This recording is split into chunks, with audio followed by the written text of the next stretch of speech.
What you are seeing could be the world's most unusual movie. It's a movie that allows the viewer to decide what happens from moment to moment. Dragon's Lair is a new generation video game, and it's as far removed from Pac-Man as Steamboat Willie is from Sleeping Beauty. The electronics of the game are the creation of Rick Dyer, and the animation is the work of Don Bluth Studios of Los Angeles. Don Bluth was formerly an animator for Walt Disney Studios, but in 1979, he and 11 other Disney animators walked out and formed their own company. Their first major project, The Secret of NIMH, was considered to be visually beautiful by critics, but didn't raise too much fire at the box office.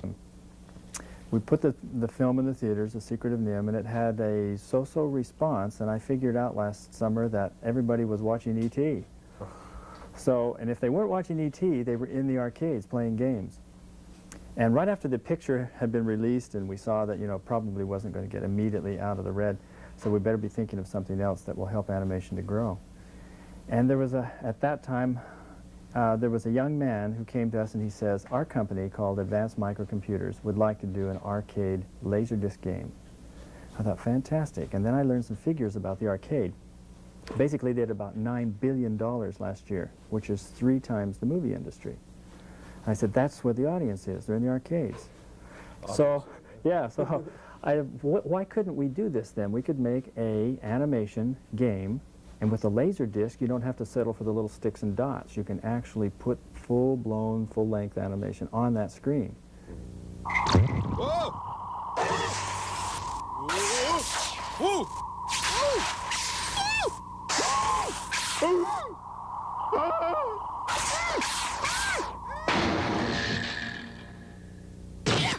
So with that kind of an idea in mind, we started working on game concept. How do you get the laser light to relocate on the disc so that it plays the scenes in the right order? That's where I'm lost. I don't know how that thing works.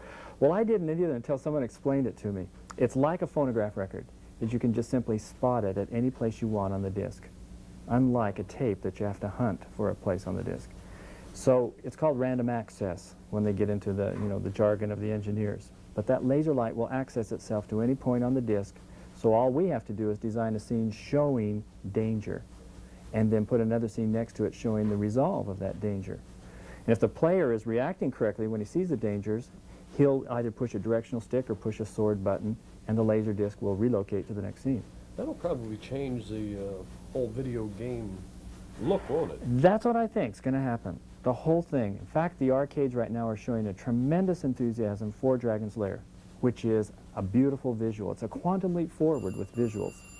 So what I believe will happen now is you'll see all the rest of the great big arcade production companies who design games, they'll have to get into the visual business. Right. That pulls Hollywood into the picture. We can't settle for sticks and dots anymore. We're going to have script writers and scores. And in Dragon's Lair, we have a musical score. When we have sound effects, and you have a little story. You have main characters and a villain, and all the things that we traditionally see in films. Also have the lady. Ah, yes. What is the world without the lady? So Save me. that's what she says. So anyway, we've created what I think is basically a mini movie. It's done with a laser disc. It's in the arcade, and you have to interact with it using controls to see the story play itself out. Dragon's Lair is a phenomenon in the video arcades, even though Dragon's Lair is a tough place to try to stay alive. Unlike a cat, our hero Dirk the Daring has only 3 lives. That is, unless you have another quarter.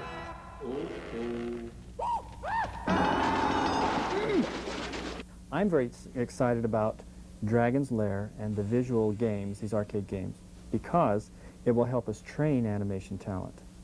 Because you can experiment, you can try new things, you can put visual things on there that aren't really, like a feature. And by exploring new talent and by being able to fund it, because, gee, the money involved is tremendous, then we can then put those animators over under the features, because we still have a couple of features right back there that we're getting ready to start on, too. I wanted to ask you that. You do have somebody working on it? Oh, yes. Yeah. Oh, yes. Wasn't NIMH supposed to be a continuation? Like a sequel to NIMH?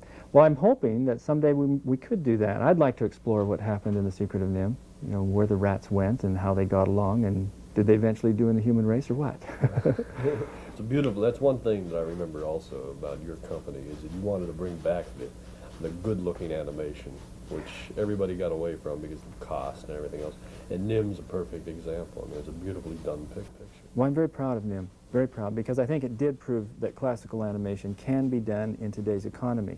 And so many people were saying that it can't. You know, that kind of thing is gone. There was a golden age, and it's all over.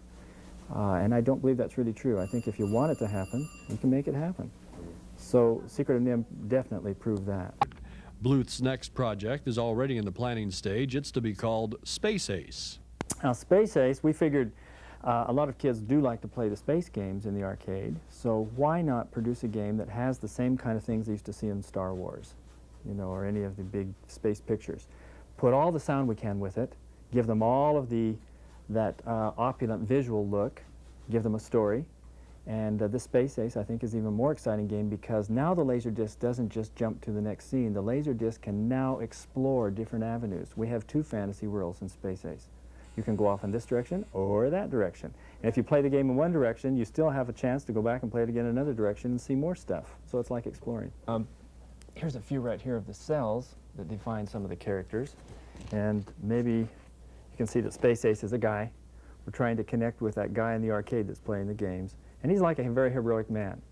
But he's shot by a special weapon, and this weapon turns him back into a child. So he loses his girlfriend. The alien kidnaps the girl and takes her away, and what he's got to do is get out there and destroy the weapon and get his girl back and bring her back home. Space Ace. That is the Ace, yeah. Right here is what he turns into when he becomes a little kid. His name is Dexter. That's like Jerry Lewis. That's about the size of it. Yeah, right here is the girlfriend. Hey, that's worth chasing. Okay, goes after her. That's Kimmy. Goes out to see if he can get her back. And Don Bluth says that games like Dragon's Lair and Space Ace could pave the way for major full-length animated films again, even though if it is a quarter at a time.